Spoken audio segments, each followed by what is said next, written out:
जय गुरुदेव। और दोस्तों, मेरे चैनल सिद्ध सावर मंत्र में आपका एक बार फिर से हार्दिक स्वागत है। और देखिए, आज मैं जो आपके सामने सावर मंत्र प्रयोग जो आपको देने वाला हूं, वो एक रोग निवारक सावर मंत्र है।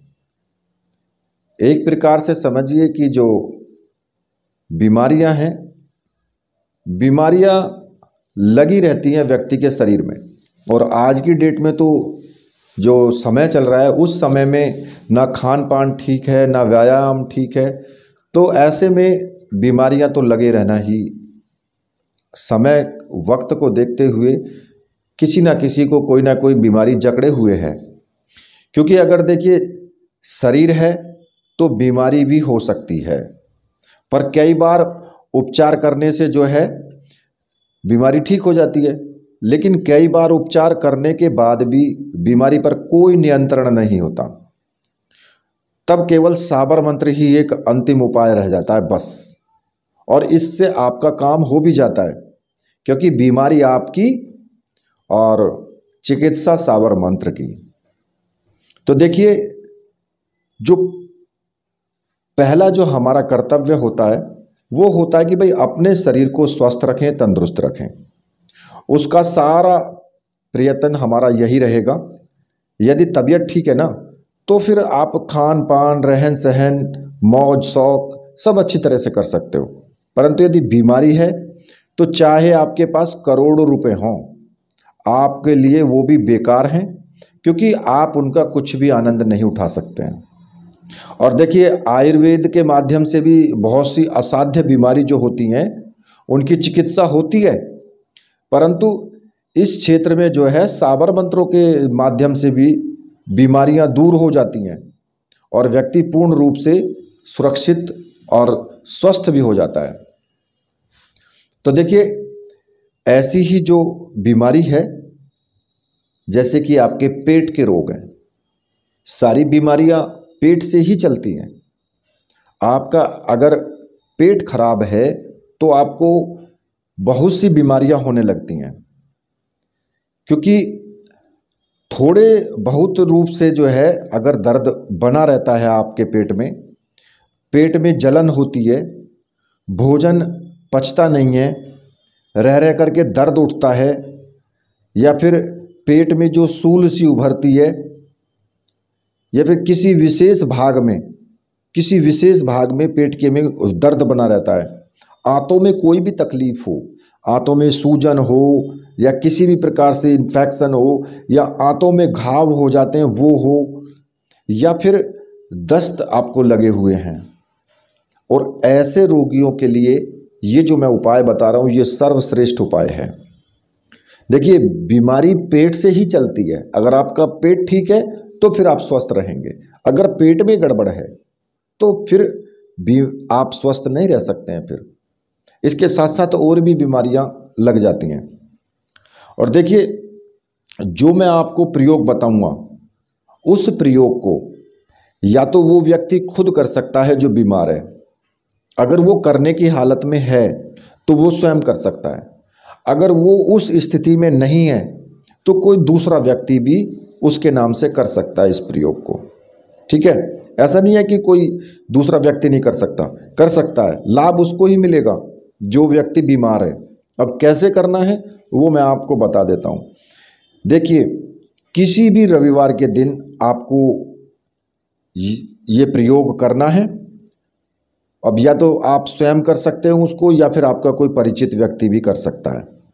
इसमें क्या करना होगा आपको कि स्नान करके शुद्ध वस्त्र धारण करेंगे और उत्तर दिशा की तरफ मुख करके आपको बैठना है। ठीक है, और ये रविवार के दिन से करना है। और देखिए, जो मैं विधि बताता हूँ ना, उस विधि में आप अपनी तरफ से तुक मत लगाया करना, जो मैंने बताया वही ठीक है। और इसमें आपको तेल का दीपक आपको लगाना है।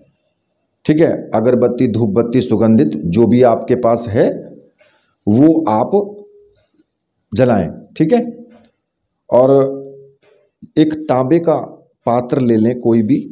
उस तांबे के पात्र में रोग मुक्ति निवारण यंत्र, ठीक है, ये ताबीज के आकार का होगा, और एक हकीक माला, ये मंत्र सिद्ध प्राण प्रतिष्ठा युक्त तो होनी चाहिए दोनों चीज़ें। और अगर देखिए आपको ये दोनों चीज़ें आपको प्राण प्रतिष्ठित चाहिए तो फिर आप मुझे व्हाट्सअप कर सकते हो। व्हाट्सअप नंबर मैंने वीडियो में दिया हुआ है, वहाँ से आप मुझे व्हाट्सअप करके ये दोनों प्राण प्रतिष्ठित सामग्री आप प्राप्त कर सकते हो। और देखिए जो तांबे की जो प्लेट है उस प्लेट में आपको वो यंत्र जो ताबीज रूप का यंत्र है उसको रख देना है, ठीक है। उस यंत्र को रखने के बाद अब जैसा कि ये साबर मंत्र है जो मैं आपको साधना बता रहा हूँ, ये साबर मंत्र की साधना है। और साबर मंत्र के लिए आपको अपने गुरुदेव का चित्र सामने जरूर रखना है। और ये कार्य आप किसी भी एकांत रूम में कर सकते हो, अपने घर में कर सकते हो, सुबह में कर सकते हो, शाम में कर सकते हो। इसमें टाइम का कोई प्रतिबंध नहीं है, ठीक है। कहीं भी इस साधना को अपने घर में ही आप कर सकते हो क्योंकि ये एक रोग निवारक साधना है। और इसमें आपको जो गुरु जी की तस्वीर रखेंगे, यदि आपने भगवान शिव को गुरु माना है तो भगवान शिव की तस्वीर रखें। यदि आपने अपने जो गुरु हैं जो भी आपके उनकी तस्वीर रख सकते हैं, या फिर स्वामी निखिलेश्वरानंद जी को गुरु माना है तो उनकी ही आप तस्वीर रखें। और आपको गुरु पूजन आपको सबसे पहले करना है। गुरु जी का धूप दीप से पूजन होगा, पुष्प चढ़ाएंगे, टीका लगाएंगे, कुमकुम का, केसर का, जो भी आपके पास है। और फिर हाथ जोड़ करके आपको प्रार्थना करनी है कि गुरुदेव मैं ये रोग निवारक साधना करने जा रहा हूँ और इस साधना में मुझे पूर्ण सफलता मिले, मुझे आशीर्वाद दीजिए और आज्ञा प्रदान कीजिए। और उसके बाद अपने गुरु मंत्र का एक माला का जाप आपको जरूर करना है। अगर आपने स्वामी निखिलेश्वरानंद जी को गुरु माना है तो आपको पूजन भी उनका उसी प्रकार से करना है, आज्ञा भी लेनी है। और ओम परम तत्वाय नारायणाय गुरुभ्यो नमः, इस मंत्र का आपको जाप करना है एक माला का, ठीक है। और अगर भगवान शिव को गुरु माना है तो ओम नमः शिवाय, इस मंत्र का आपको जाप करना है। पूजा नाम आप ऐसे ही करोगे जैसे मैंने बताया है। अब इसके बाद आपको क्या करना होगा कि जो आपने केसर या कुमकुम जो भी आपने लगाया हुआ है उसका टीका आप अपने मस्तक पर भी लगा सकते हैं। और साथ में ही जो यंत्र है, ताबीज रूपी जो यंत्र है, उस यंत्र के ऊपर आपको टीका लगाना है, पुष्प चढ़ाना है, ठीक है। धूप धूप दिखा करके उसका अच्छे से पूजन करें और उस पर आप जल जरूर चढ़ाएं, ठीक है। उस यंत्र पर जो ताबीज रूपी यंत्र है उस पर जल जरूर चढ़ाएं थोड़ा सा। और उसके बाद आपको संकल्प लेना है फिर, ठीक है। अब दाहिने हाथ में पानी लेकर के थोड़ा सा आप संकल्प लेंगे कि मैं अमुक व्यक्ति, अपना नाम बोलेंगे, अमुक व्यक्ति के रोग, ठीक है। मैं यानी आप अपना नाम बोल करके फिर उस व्यक्ति का नाम बोलेंगे कि मैं फलाने व्यक्ति के इस रोग के लिए या उदर रोग, जो भी कुछ रोग है उसको, उस रोग को दूर करने के लिए ये साबर मंत्र प्रयोग कर रहा हूं और इसमें मुझे पूर्ण सफलता प्राप्त हो। और इतना कह करके आपको जमीन पर जल छोड़ देना है, ठीक है। अब इसके बाद क्योंकि ये साबर मंत्र है, मैं आपको पिछली वीडियोज में भी आपको सबको बताया है कि साबर मंत्र में जाप करने से पहले, साधना करने से पहले 21 बार सर्वार्थ साधक साबर मंत्र का आपको जाप जरूर करना है। और देखिए इसका अगर आप जाप करते हैं सर्वार्थ साधक साबर मंत्र का, तो जो भी साबर मंत्र आप सिद्ध करेंगे या जो भी कार्य के लिए कर रहे होंगे उस कार्य में आपको निश्चित रूप से सफलता प्राप्त होगी।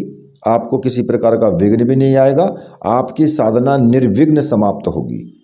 इस मंत्र से ये फायदा है। तो जो आपको जपना है मैं बता देता हूँ, वो सर्वार्थ साधक साबर मंत्र। गुरु सठ गुरु है वीर, गुरु साहब सुमरा बड़ी भात, सिंगी टौरा वन कहो मन्नाऊ करतार, सकल गुरुन का हर भजे घट्टा पकर उठ जाग, चेत संभार श्री परमहंस। इस मंत्र का आपको जाप करना है, 21 बार करना है और प्रतिदिन करना है। जितने दिन की साधना है उस दिन रोज करेंगे और इसी प्रकार से पूजन करना है प्रतिदिन, ठीक। और अब इसके बाद आपको क्या करना होगा कि जो हकीक माला है उस हकीक माला से आपको मंत्र जाप शुरू करना है, जो साबर मंत्र है। ठीक है, अब साबर मंत्र मैं आपको बता देता हूं। तो मंत्र इस प्रकार से है, ओम मुम मुक्तेश्वरी देवी आवे, उदर रोग मिटावे, अमुक को ठीक करे, जो न करे तो महावीर की दुहाई, शब्द साचा पिंड कांचा, फुरु मंत्र ईश्वर वाचा। ये मंत्र है। और मंत्र में देखिए जहां अमुक शब्द आया है, अगर आप किसी दूसरे के लिए कर रहे हैं, आपका कोई सगा संबंधी हो सकता है, भाई हो सकता है, बीवी हो सकती है, बहन हो सकती है, अगर आप उसके लिए कर रहे हैं तो आपको उसका नाम बोलना है यहाँ पर अमुक की जगह। ठीक है, और अगर आप अपने लिए कर रहे हैं तो अपने लिए कर रहे हैं तो यहां पर आपको मम का यूज करना है, मम आपको बोलना है। मम मीन्स अपने लिए होता है। ठीक है, तो यहां पर आपको ये चीज चेंज करनी होगी जब आप मंत्र जाप करोगे। और देखिए उस यंत्र, ये जो आपको मंत्र जाप है, ये 5 माला आपको रोज करना है। ज़्यादा तो आप कितना भी कर सकते हो, वो तो आपकी इच्छा के ऊपर डिपेंड करता है कि जितना ज़्यादा कर सकते हो तो उतना जल्दी फायदा होगा। ठीक है, लेकिन जो कम से कम है वो 5 माला का जाप होना चाहिए। 5 माला का जाप जरूर होना चाहिए। और जो यंत्र पर जो जल चढ़ाया है आपने, ठीक है, उसमें से 3 चम्मच आप साधना करने के बाद रोगी को पिला दें। ठीक, और बाकी जो है, जो बाकी उस प्लेट में जो थोड़ा बहुत जल रह जाएगा, उसमें छोटा सा कपड़ा जैसे रुमाल होता है, साफ होना चाहिए वो रुमाल को भिगो करके और उस रोगी के पेट पर फेर दें उसको। ठीक है, और इस प्रकार से आपको पूरे 11 दिन तक करना है ये प्रयोग। ठीक है, 11 दिन तक प्रयोग करेंगे ये, और पूरे 11 दिन तक आपको पूर्ण रूप से ब्रह्मचर्य व्रत का पालन करना है, तन से मन से दोनों तरीके से। ठीक, यम नियम के जो सिद्धांत हैं, मतलब कि आप ये सोच लेना कि किसी आपके कोई कार्य करने से किसी सामने वाले व्यक्ति का दिल ना दुखे, उसको दुख ना पहुंचे, बस इतना समझ लो। ऐसा आपको सोचना है और इसी नियम को आपको करना है कि आप कोई ऐसा कार्य ना करें जिससे सामने वाला कोई भी व्यक्ति, जीव हो, जंतु हो, इंसान हो, वो परेशान हो, वो दुखी हो। बस तो आपके सारे नियम इसी में आ जाएंगे। ठीक है, और जब 11 दिन हो जाएंगे तो 11 दिन के बाद क्या करना है आपको, जो यंत्र है वो धागे में पिरो करके, किसी भी धागे में पिरो लेना, कैसा भी रंग का हो, और जो रोगी है उसकी कमर में आपको बांध देना है।